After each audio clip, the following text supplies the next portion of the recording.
If someone said MCP to you and you just nodded along without really knowing what it means, this video is for you. I'm not going to assume you know what an API is or what a server is or any of that. We are starting from zero, and by the end you will actually understand what MCP is and why people are so excited about it. So what is an API? Before we talk about MCP, we need one building block. What is an API? You will hear this term a lot, so let's nail it down with something you already know, a restaurant. So, so this is the diagram where you have a customer, waiter, kitchen. So when you sit at a restaurant, you don't walk into the kitchen and cook your own food. Instead, you tell the waiter what you want. The waiter takes your order to the kitchen prepares it, and the waiter brings the food back to you. You never talk to the kitchen directly. The waiter is the middleman. And an API works exactly like that. Waiter. API stands for Application Programming Interface, but forgot the fancy name. Just think it like a waiter. When one piece of software wants something from another piece of software, it does not dig around inside it directly. It sends a request through the API, and the API brings back a response. So API is nothing but the waiter between two pieces of software. That's it. That's the API. You will hear this word 100 times in tech. Just remember, request goes in, response comes back. Through a middleman. So let's see how this works on a website. Here you can see browser, which is the client, and website, which is the server. When you open a website, your browser is called the client, and the website itself lives on a server, basically a powerful computer somewhere that stores the website and answers requests. When you type a web address and hit enter, your browser sends a request to that server asking, "Hey, can I get this page?" The server sends back a response, the actual page you see. This kind of request where you are just asking to view something is called GET request. You are getting information. The server can have lots of different pages under one website, like a login page or a courses page. Each one is just a different address you can request. And when the server sends its response back, it's often in a format called JSON. Don't worry about it. Memorizing that word, just know it's simple. It's simply a structured way of organizing information so computer can read it easily. Kind of like a neatly filed out form instead of a messy para. So a quick recap.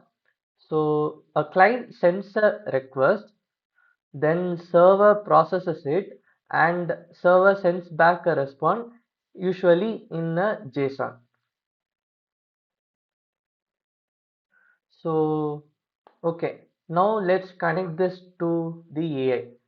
Here's where it gets interesting. Let's say you are building an AI assistant and you want it to actually do things, not just chat, but check your calendar, search the web, or pull data from a database. Each of those is a tool. And traditionally, to connect your AI assistant to a tool, you use that exact same request and response pattern we just talked about. The AI sends a request to the tool's API and gets the response back. Here is the catch. These tools are usually built by different companies. One company builds the calendar tool, another builds the search tool, another builds the database tool. Each of them exposes their tool through their own API with its own rules, own format, own way of doing things. So imagine if every restaurant's waiter spoke a completely different language and had a completely different way of taking your order. You would need to learn a new system every single time you went somewhere new. That's basically what It's like connecting an AI assistant to lot of different tools the old way. So what goes wrong here? There are two things. First is, if you are connecting your AI assistant to five different tools, you have to write five completely different piece of code. One custom integration per tool. That's a lot. That's a extra work. So second is the bigger one. Whenever one of those company updates their tool, say they rename something or change how the API expects request, your code breaks. You have to go back in and fix it manually every single time for every single tool that changes. So now imagine that happening across dozen of tools constantly. It doesn't scale. This is the actual real problem, and it is the reason MCP exists. So a quick recap. Every tool has its own rules, like lots of custom code, and things break constantly when the tool gets updated. So now we are going to introduce MCP. Let's use an analogy you have definitely lived through, which is charging cables. A few years ago, every phone had a different charging port. iPhone had one kind, some Android phones had another, older phones had different ones again. If you had multiple devices, you need multiple cables. It's annoying, right? So then USB-C came along, one universal port that pretty much every device now uses. You don't need to know what's inside the phone or who made it.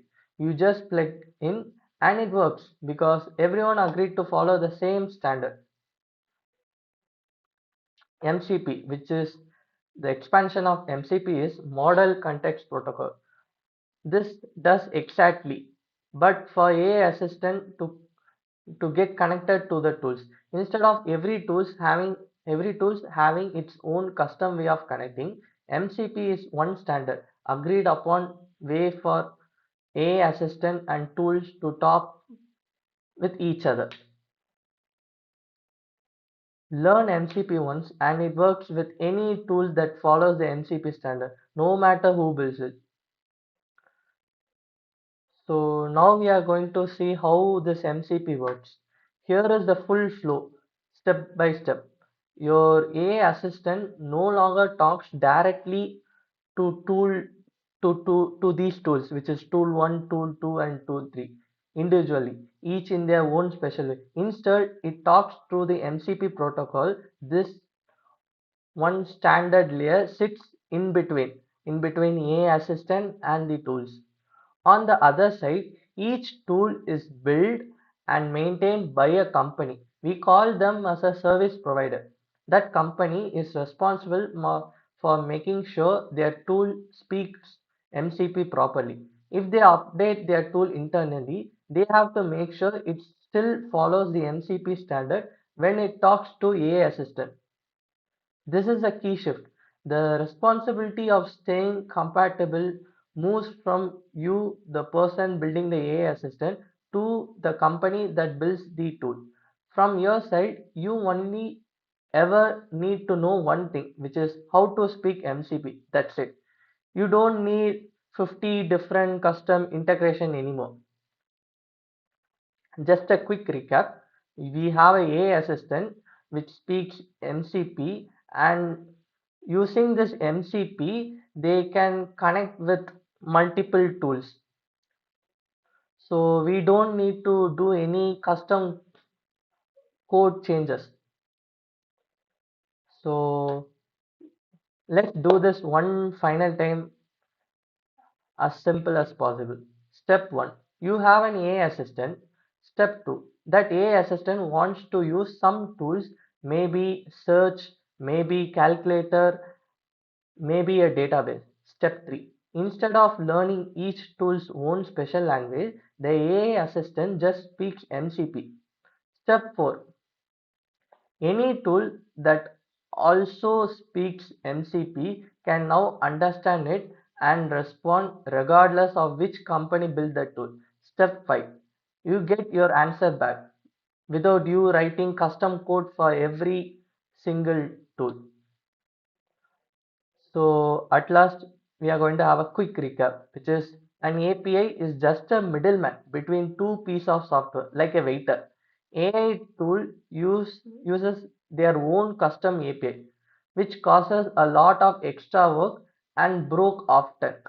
So MCP fixes this by giving everyone one shared standard to follow, just like USB-C did for charging cables. Thank you.